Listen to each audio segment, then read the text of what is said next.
Hello students, कैसे हैं आप? बहुत बढ़िया हैं। मैं भी बहुत बढ़िया हूँ। तो चलिए, आज का जो चैप्टर आज की जो क्लास है वो basically receipt and payment account के बाद की है। और जो एनपीओ का क्वेश्चन आपको आएगा वो यहां से स्टार्ट होगा जब आप बनाएंगे इनकम एंड एक्सपेंडिचर अकाउंट। तो हम आज स्टार्ट कर रहे हैं इनकम एंड एक्सपेंडिचर अकाउंट।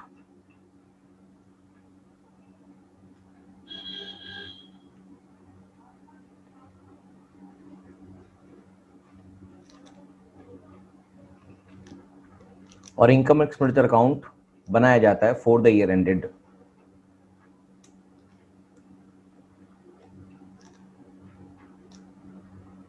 जो भी डेट होगी आप यहां लिख देंगे। और ये बेसिकली क्या होता है? It is the replica of profit and loss account.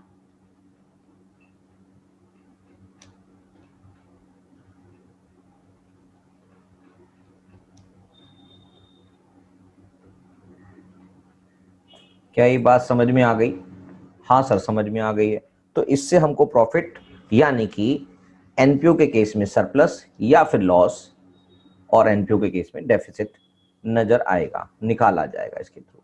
तो यहां पर जितने भी एक्सपेंसेस होते हैं, जैसे पी एंड एल अकाउंट के अंदर, वो डेबिट कर दिए जाते हैं, और जितनी भी इनकम होती है वो क्रेडिट कर दी जाती है। तो यहां पर भी आपके पास एक्सपेंडिचर जो है वो डेबिट साइड में आएंगे, एक्सपेंडिचर, और जितनी भी इनकम होगी वो क्रेडिट साइड में नजर आएगी। क्या बात क्लियर है? हाँ सर, बिल्कुल क्लियर है। तो चलिए अब इनके देखते हैं कि क्या इसमें आता है। इनकम एंड एक्सपेंडिचर अकाउंट एक प्रॉफिट एंड लॉस अकाउंट की तरह बनाया जाता है। तो जितने भी एक्सपेंडिचर और इनकम होंगे उनको इसमें दिखाया जाएगा।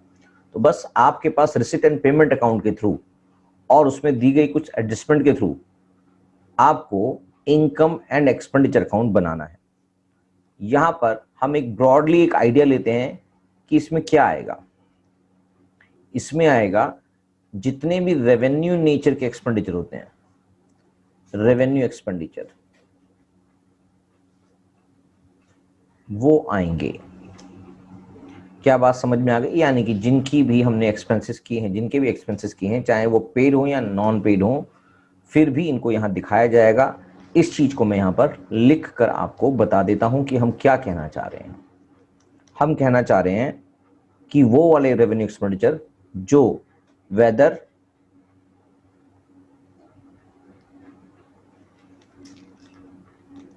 ये वेदर वाला लिख दिया, वेदर वेदर पेड और not,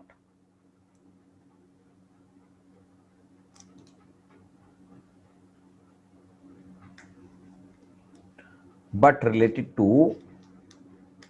but related to current year।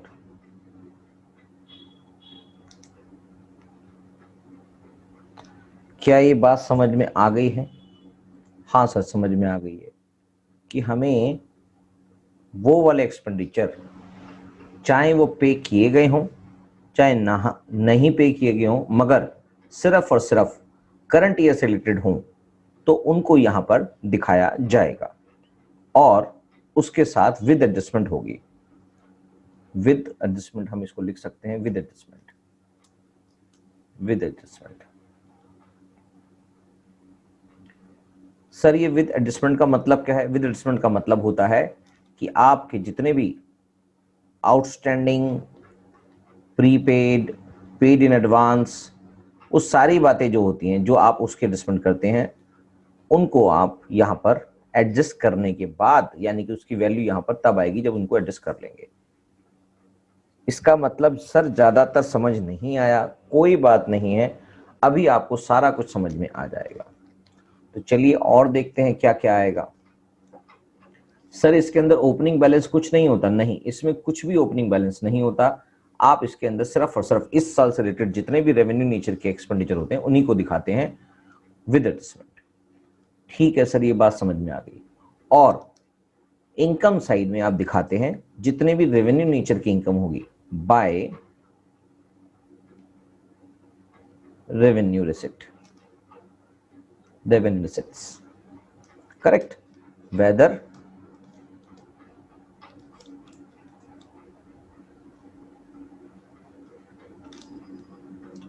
received or not, but related to current year only.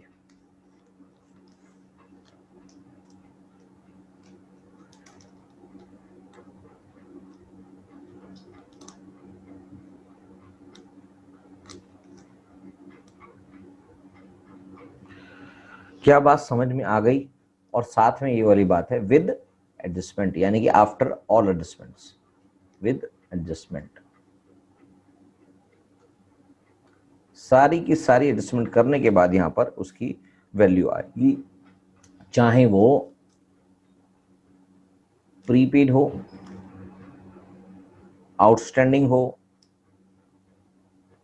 Advance हो, एक्सेट्रा, कुछ भी हो जिसकी हम एडजस्टमेंट करते हैं, उनसे रिलेटेड सारी एडजस्टमेंट करने के बाद यहां पर अमाउंट दिखाया जाएगा। क्या ये बात समझ में आ गई? हाँ सर समझ में आ गई। और फाइनली सिर्फ और सिर्फ रेवेन्यू एक्सपेंडिचर और रेवेन्यू रिसिट्स को एडजस्ट करने के बाद आपके पास अगर रेवेन्यू रिसिट्स ज्यादा है तो आपका यहां पर आ जाएगा to surplus.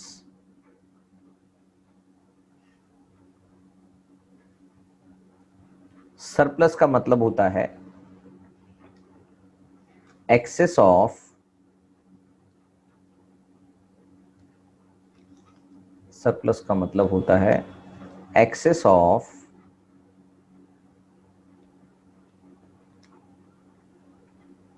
Income over expenditure. खर्चे के ऊपर जितनी भी इनकम हुई है उसको हम सरप्लस बोलते हैं, excess of income over expenditure. और finally it is transfer to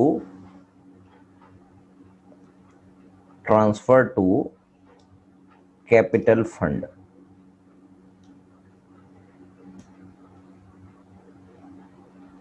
sir ये कैपिटल फंड क्या होता है?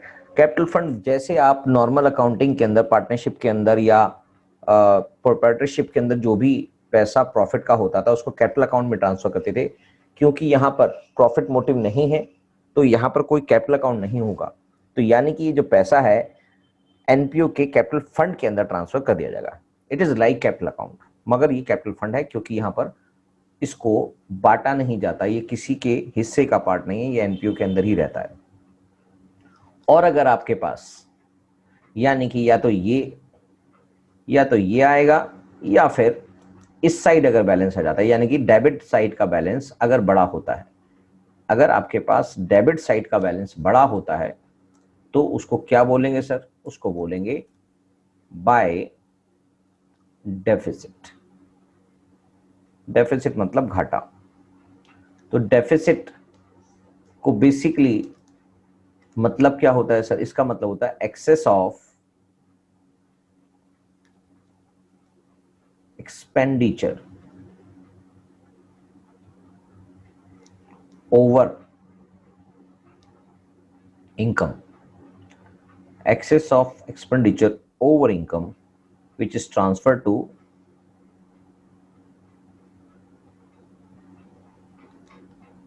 capital fund। क्या ये बात समझ में आ गई? यानी कि एक्सपेंडिचर आपका ज्यादा है और इनकम है कम तो आपको डेफिसिट हो जाएगा, और फाइनली वो लॉस भी यानी कि वो डेफिसिट भी कैपिटल फंड के अंदर से लेस हो जाएगा, ट्रांसफर हो जाएगा उसके अंदर। क्या बात समझ में आ गई? तो मोर ओवर जो इनकम एंड एक्सपेंडिचर अकाउंट का स्ट्रक्चर है, प्रोफार्मा है, वो इसी से हो जाएगा। मगर अगर हम इसको आइटम वाइज समझें तो अब वापस हम रिसीट एंड पेमेंट अकाउंट की तरफ चलते हैं और आइटम वाइज समझते हैं क्या चीज होती है। तो चलिए हमने जो रिसीट एंड पेमेंट अकाउंट पढ़ा था उसी के बारे में देखते हैं कि actually income and expenditure account कैसे बनता है। तो हमने देखा कि इसमें से जो एक्चुअली कैपिटल एसेट्स और रेवेन्यू एसेट्स से मिलकर और कैपिटल पेमेंट्स और रेवेन्यू पेमेंट्स से मिलकर रेसिडेंट पेमेंट अकाउंट बनता है, मगर उसमें से सिर्फ और सिर्फ रेवेन्यूज आइटम जो इस साल से संबंधित हैं वो उठानी है, और जो क्वेश्चन में कुछ एडजस्टमेंट गिवन होंगी आउटस्टैंडिंग, प्रीपेड, एडवांस से रिलेटेड, उसको वहां एडजस्ट करके यहाँ फाइनल पेमेंट कर देनी है। फाइनल मतलब amount income and expenditure account में चढ़ा देना है। तो सर वो कौन कौन सी आइटम्स हैं वो देख लेते हैं। तो आपके पास सबसे पहले रिसिट एंड पेमेंट अकाउंट में जो ओपनिंग बैलेंस आ रहा होता है, चाहे वो डेबिट साइड हो चाहे क्रेडिट साइड हो, उसको इनकम एंड एक्सपेंडिचर अकाउंट में नहीं दिखाया जाएगा, कोई भी बैलेंस हो चाहे। और उसके बाद जितने भी रेवेन्यू नेचर के आइटम्स हैं हमारे पास, उनको इनकम एंड एक्सपेंडिचर अकाउंट में चढ़ा दिया जाएगा। जैसे सब्सक्रिप्शन फ्रॉम मेंबर्स, यहां पर इंपॉर्टेंट बात है सिर्फ और सिर्फ करंट ईयर से related. General donation, entrance fees और एडमिशन फीस, जब तक क्वेश्चन में नहीं बोला गया होता है तब तक हम एंट्रेंस फीस और एडमिशन फीस को कैपिटलाइज नहीं करते हैं, इसको हमेशा रेवेन्यू रिसिट्स ही मानते हैं। अगर क्वेश्चन आपको बोलेगा कि इसको कैपिटलाइज कर दें, तभी आप इसको इनकम एंड एक्सपेंडिचर अकाउंट में नहीं चढ़ाएंगे, बल्कि ये बैलेंस शीट का पार्ट हो जाएगा। चलिए उसको बाद में समझेंगे, बस ये बात समझने वाली बात है कि ये रेवेन्यू नेचर का है, इसलिए ये रेवेन्यू नेचर का होने की वजह से इनकम एंड एक्सपेंडिचर अकाउंट के अंदर दिखाई दे रहा है।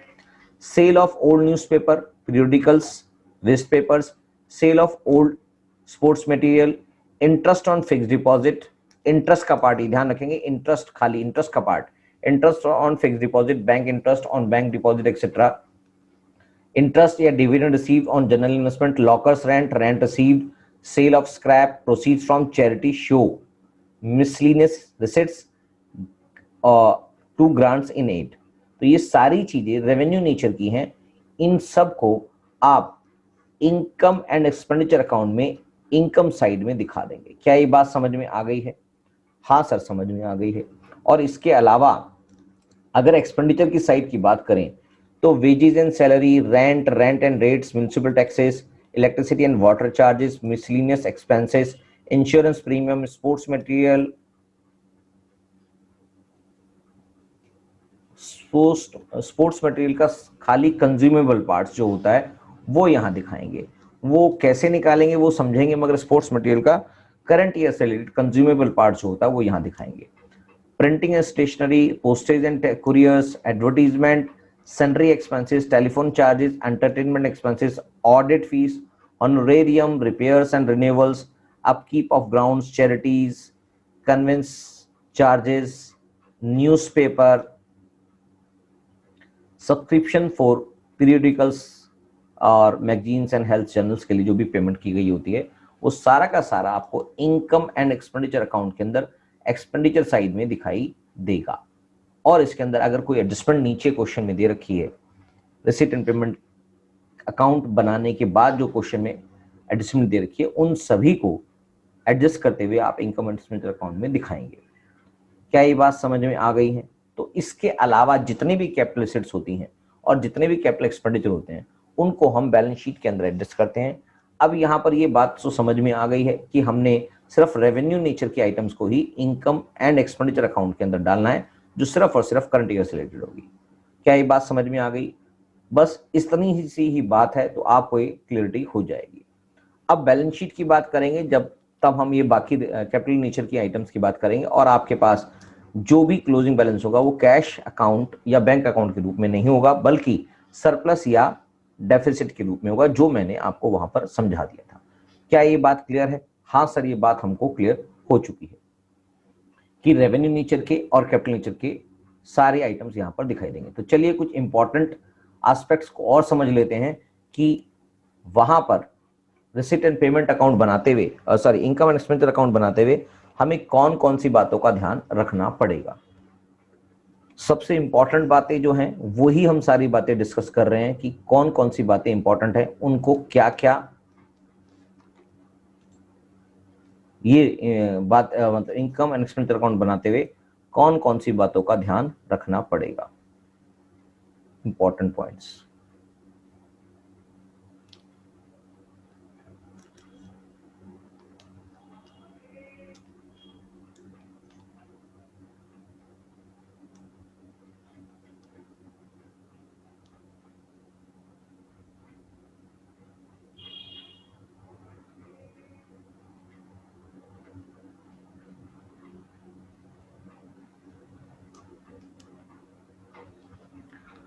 सर कौन कौन से इंपॉर्टेंट पॉइंट्स हैं? हाँ हाँ, उसी के लिए हम बातें करने जा रहे हैं कि कौन कौन से इंपॉर्टेंट पॉइंट्स हैं, उसको समझते हैं कि क्या होगा उससे।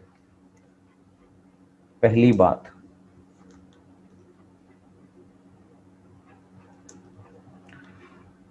Non cash expenses like depreciation, like depreciation,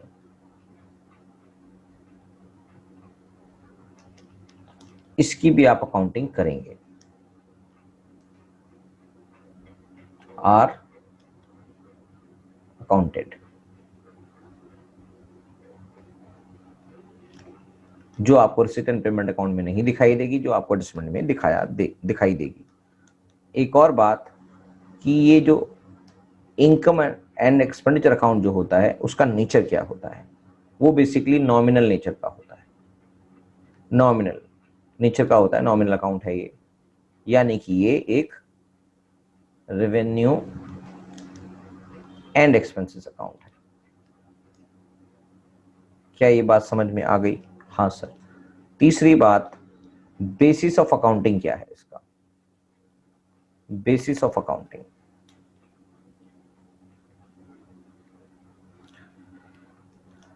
sir इसका बेसिस ऑफ अकाउंटिंग है accrual, accrual basis of accounting.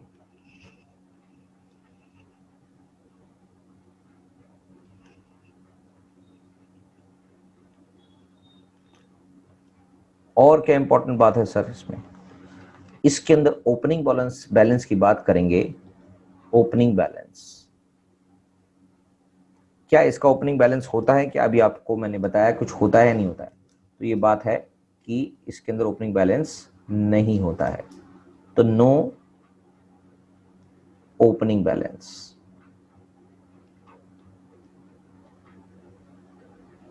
Correct. Next point हमने बताया, नेक्स्ट पॉइंट इंपॉर्टेंट पॉइंट क्या है? क्लोजिंग बैलेंस के बारे में। क्लोजिंग बैलेंसेस, या तो वो सरप्लस होगा या फिर वो डेफिसिट होगा। सरप्लस का मतलब आपको मैंने बता ही दिया था। सरप्लस का मतलब होता है excess of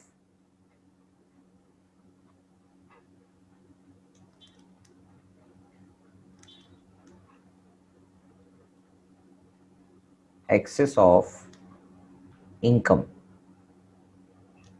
over expenditure। Deficit का मतलब होता है excess of expenditure over income। क्या ये बात क्लियर है? हाँ सर क्लियर है। एक और इंपॉर्टेंट बात है, हमने बता तो दी है सारी, मगर लिखवा देता हूं जिससे आपको कोई कंफ्यूजन ना हो। एक और बात है, वो है एडजस्टमेंट की। Adjustments,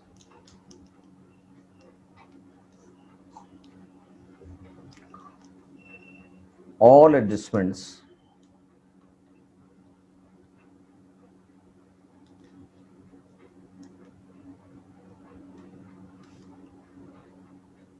is made। सारी एडजस्टमेंट मेड की जाएंगी। कौन कौन सी? सर आउटस्टैंडिंग से रिलेटेड हो, एक्रूड हो कोई चीज प्रीपेड हो, एडवांस रिसीव्ड हो, ये सारी एडजस्टमेंट कर दी जाएंगी। क्यों ऐसा करा जाएगा? क्यों? बिकॉज ऑफ ये सारी जो अकाउंटिंग होती है इनकम एंड एक्सपेंडिचर अकाउंट से रिलेटेड, उसको हम एक्रूअल बेसिस ऑफ अकाउंटिंग के बेसिस पर रखते हैं। एक्रूअल बेसिस ऑफ अकाउंटिंग के बेसिस पर हम उसको मेंटेन करते हैं। सर हमारा मेन ऑब्जेक्टिव क्या है इनकम एंड एक्सपेंडिचर अकाउंट बनाने का? ऑब्जेक्टिव, हमारा मेन ऑब्जेक्टिव है टू असर्टेन सरप्लस, कोई भी ऑर्गेनाइजेशन हो चाहे वो प्रॉफिट मोटिव ना हो, फिर भी उनको पता होना चाहिए क्या वो घाटे में तो नहीं चल रही हैं, टू अ सर्टेन सरप्लस और डेफिसिट। सभी ऑर्गेनाइजेशन को ये पता होना चाहिए कि हमारी पोजीशन एक्चुअली क्या है। तो ये सारी बातें इनकम एंड एक्सपेंडिचर अकाउंट से रिलेटेड कंप्लीट हो गई हैं। इसका एक एग्जांपल ले लेते हैं, तब आपको और अच्छे से समझ में आ जाएगा।